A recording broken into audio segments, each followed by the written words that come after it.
Welcome to the AI Hustle Podcast, the podcast where we break down the latest in AI news, tools, and interview experts helping you hustle and do more using AI.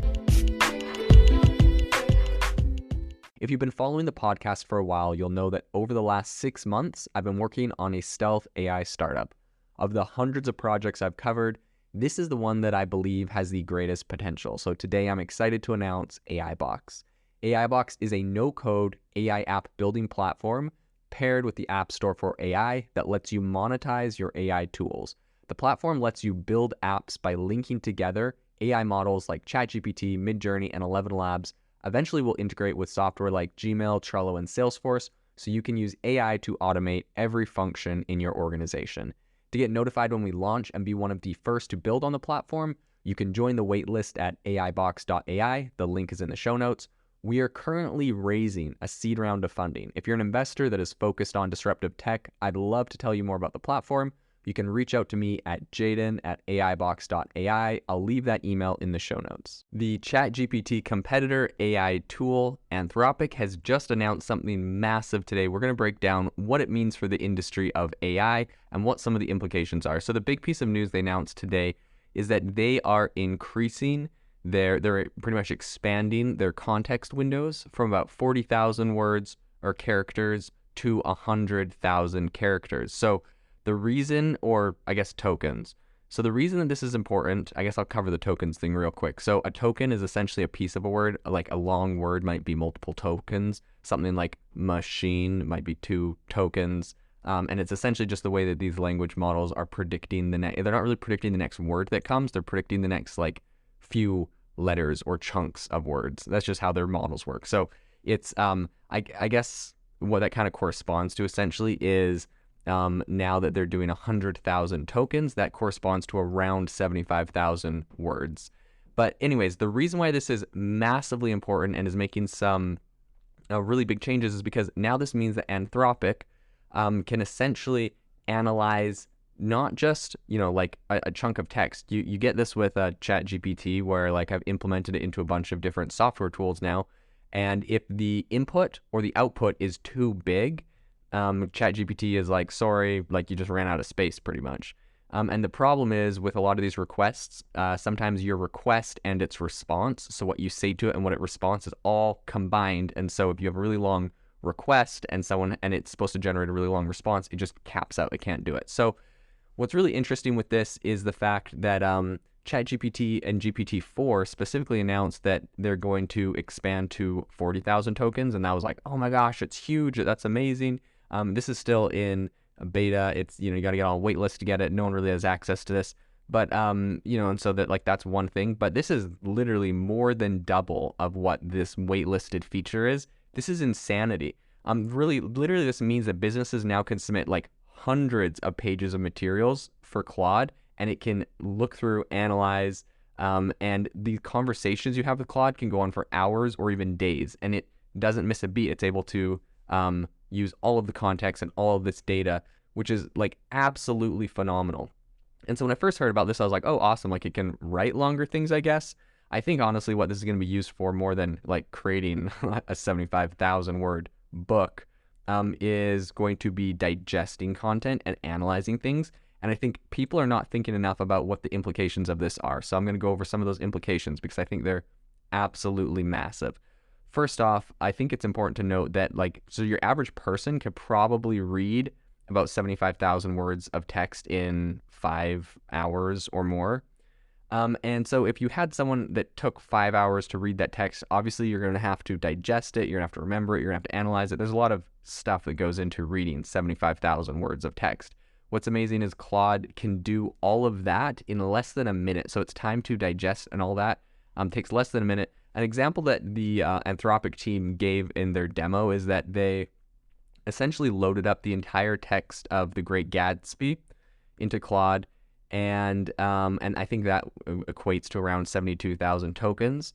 And they modified one line somewhere in the text to say, a software engineer that works on machine learning tooling at Anthropic. And then they put the entire book in there pretty much and asked it to spot, what was different between this document and that document. And it responded with the correct answer in 22 seconds, reading 72,000 tokens between the two and then comparing that and finding the issue. So honestly, this is insanity.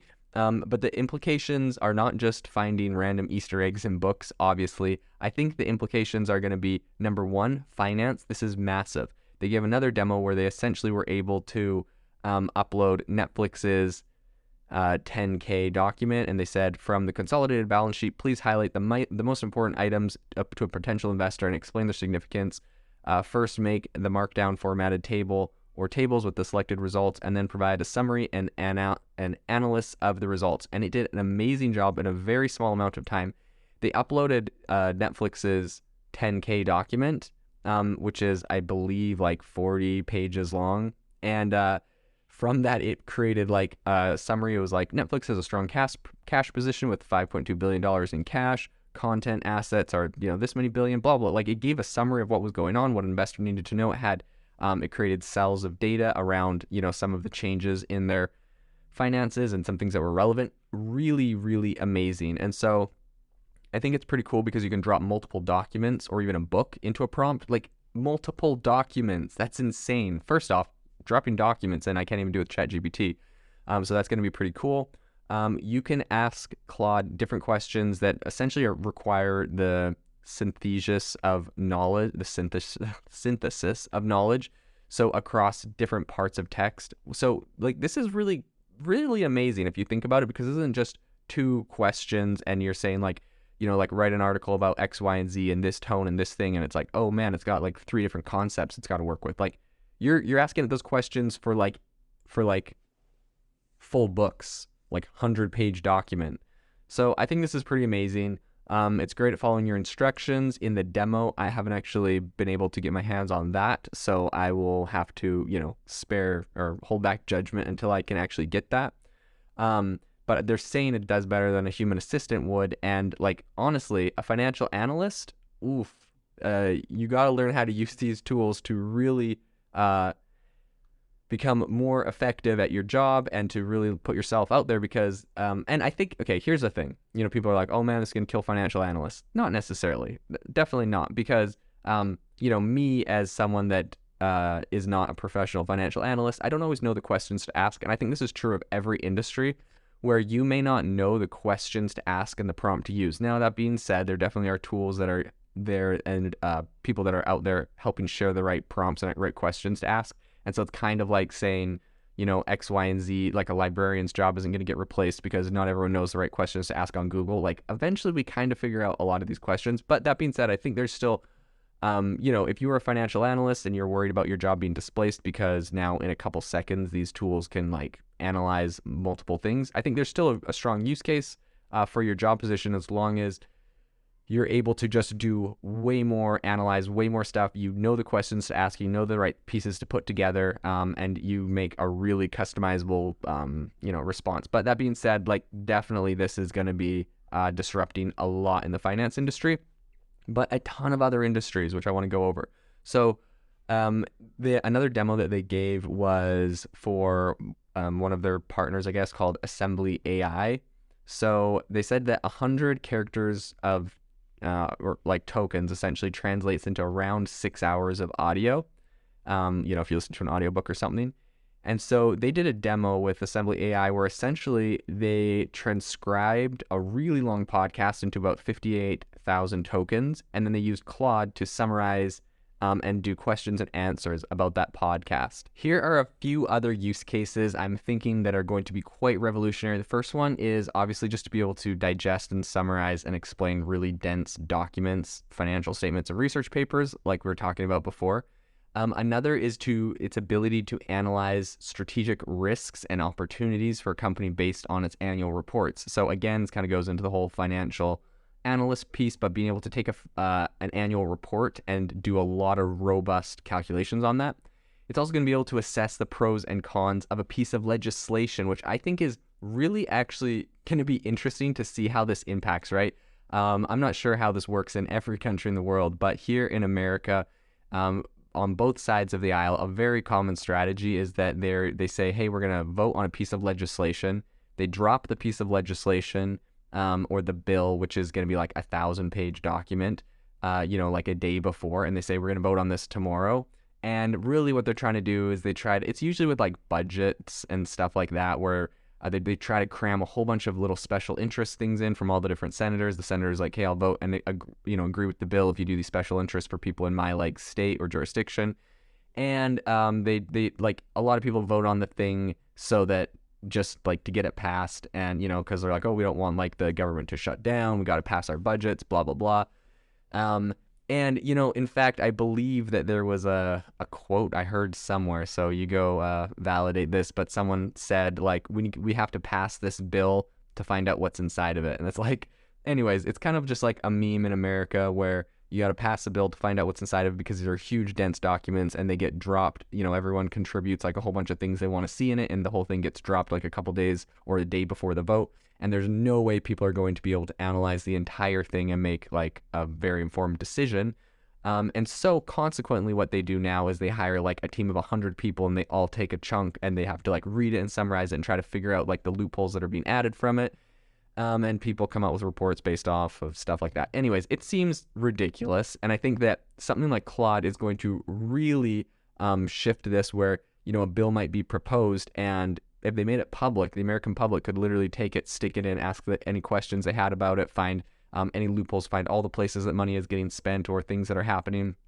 And, if they don't make it available to the general public, at least senators and Congress people will be able to do this. But I think it's going to be really powerful to upload that massive document and really assess the pros and cons of that piece of legislation. So I think that's going to be a really big change. Another one is just the ability to identify risks and themes and different forms of arguments across legal documents. So this is going to be massive for law. I think this is going to be really big, just to be able to read through hundreds of pages of developer documentation and surface answers to technical questions. They did a demo where they said they uploaded, first off, they said, hey, what's LangChain? And it said, I don't know what LangChain is. And they said, okay, here is LangChain's API documentation. It's a PDF. They uploaded it as a long PDF. They said, based off this documentation, create a simple demo of LangChain that uses Anthropic's language model. Think step by step. And it went and it created that documentation, or it created that simple demo of LangChain right inside of Anthropic. It had all the code. So I think this is going to be really powerful for code, right? You're going to be able to rapidly prototype by dropping an entire code base into the context, and you'll be able to intelligently build on or modify that. So really big implications for developers, for legal, for governments, for financial analysts, a lot of very big industries that previously felt like they were a little untouchable. They had a little bit of a moat. They're a little further back. I feel like are going to have some massive disruption, because here's the thing. If Claude is doing 100,000 tokens, ChatGPT is going to have to do 100,000 tokens. And if this becomes mainstream and eventually it's just like, okay, you get unlimited tokens, use whatever you want and just pay for it, it's going to be insane. People will be able to upload insane amounts of data, insane amounts of content, and just get really robust analysis on this content. So I think this is actually a massive and very major game changer in the AI space. If you are looking for an innovative and creative community of people using ChatGPT, you need to join our ChatGPT creators community. I'll drop a link in the description to this podcast. We'd love to see you there, where we share tips and tricks of what is working in ChatGPT. It's a lot easier than a podcast, as you can see screenshots, you can share and comment on things that are currently working. So if this sounds interesting to you, check out the link in the comment. We'd love to have you in the community. Thanks for tuning in to the AI Hustle podcast. If you could do us a massive favor, we would really, really appreciate it if you could leave us a review wherever you get your podcasts. This helps people find the podcast. It helps people know this is a good place to go. And we would really, really appreciate it, as it helps us continue to bring on incredible guests and share incredible content for you to listen to.